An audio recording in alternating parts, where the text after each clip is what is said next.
दिल्ली सरकार दिल्ली के जाट को ओबीसी कैटेगरी के अंदर मानती है और ओबीसी के दिल्ली सरकार सारे बेनिफिट देती है।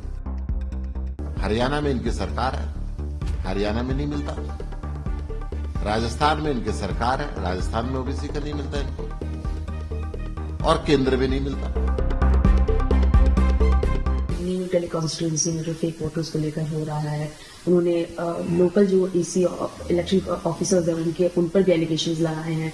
इसके बाद बीजेपी की काफी स्टेटमेंट्स आई है कि वो पूर्वांचल लोगों के बहुत अगेंस्ट है केजरीवाल जी, उनको फेक वोटर्स बुला रहे हैं और वो हार रहे हैं, इसलिए इस वजह से ऐसी स्टेटमेंट्स बना रहे हैं। आप किस तरीके से देखते हैं बीजेपी? देखिए, बीजेपी का फुल नाम अब मान लेना चाहिए भारतीय झूठा पार्टी। ये झूठी पार्टी दिल्ली की जनता का काम तो कोई नहीं किया है। डीडीए इनके पास है। दिल्ली का किसान जो अधिकतर जाट है, उनकी सारी जमीन की इन्होंने ऐसी तैसी कर दी। कोई लैंड पूलिंग पॉलिसी पिछले 15 साल से बना रहे, आज तक एक पॉलिसी कामयाब नहीं बनाई। दिल्ली का किसान इतना परेशान है केंद्र सरकार की इनकी नीतियों के कारण। दिल्ली के चारों तरफ, हरियाणा में, यूपी में जमीन के बहुत 3 गुना हो गए, और दिल्ली का किसान अपनी जमीन पे एक ईंट नहीं रख सकता, एक कमरा नहीं बना सकता, और लैंड पुलिंग पॉलिसी इनकी है नहीं। क्या करे किसान, कहां जाए? इन्होंने काम तो किए नहीं, अब हेराफेरी करके चुनाव जीतना चाहते हैं। अरविंद केजरीवाल का मुकाबला नहीं कर सकते। क्यों? क्योंकि नई दिल्ली विधानसभा 11-12 हजार वोट इन्होंने काटने की एप्लीकेशन दे दी, और 11-12 हजार वोट हिंदुस्तान के अलग अलग कोनों से, अलग अलग राज्यों से जो इनके पॉलिटिकल कार्यकर्ता थे, यहां पे नई एप्लीकेशन दे दी वोट बनाने के लिए। शर्म करो। अपने आप को सबसे बड़ी पार्टी कहते हो और झूठ के सहारे चुनाव जीतना चाहते हो, ये शोभा नहीं देता। सर, केजरीवाल जी रिकमेंडेशन दे रहे हैं कि जाट कम्युनिटी जो है दिल्ली की, उसको सेंटर की ओबीसी लिस्ट में शामिल किया जाए, जो कि अब तक नहीं है।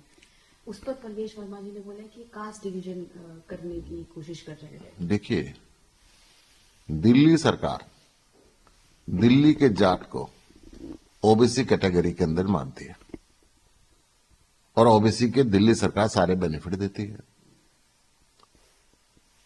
हरियाणा में इनकी सरकार है, हरियाणा में नहीं मिलता। राजस्थान में इनकी सरकार है, राजस्थान में ओबीसी का नहीं मिलता इनको, और केंद्र में नहीं मिलता। ज्यादातर जाट कम्युनिटी का व्यक्ति गरीब है, किसान है, कोई 1 एकड़ का किसान है, कोई 2 एकड़ का किसान है। सवेरे 4 बजे उठ के अपने खेत में पानी देने के लिए जाता है, पूरे साल मेहनत करता है और कर्ज के बोझ के नीचे दबा रहता है। अगर वो है,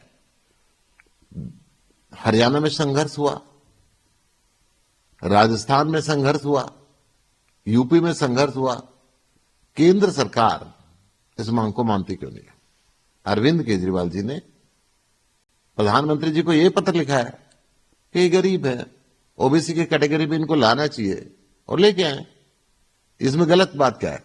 जब दिल्ली सरकार उनको ओबीसी का बेनिफिट दे रही है, अगर जाट समुदाय का बच्चा अपना ओबीसी का सर्टिफिकेट लेके दिल्ली के किसी भी स्कूल के अंदर जाता है तो उसकी पढ़ाई फ्री है। क्योंकि अरविंद केजरीवाल समझता है कि वो पेइंग कैपेसिटी के अंदर नहीं है। केंद्र सरकार को भी इस बात को समझना पड़ेगा। हमसे जुड़े रहने के लिए हमारे YouTube चैनल को सब्सक्राइब करें और नई वीडियो की नोटिफिकेशन के लिए बेल आइकॉन को दबाएं। अगर आप ये वीडियो Facebook पर देख रहे हैं तो लाइक जरूर करें और ज्यादा से ज्यादा शेयर करें। धन्यवाद।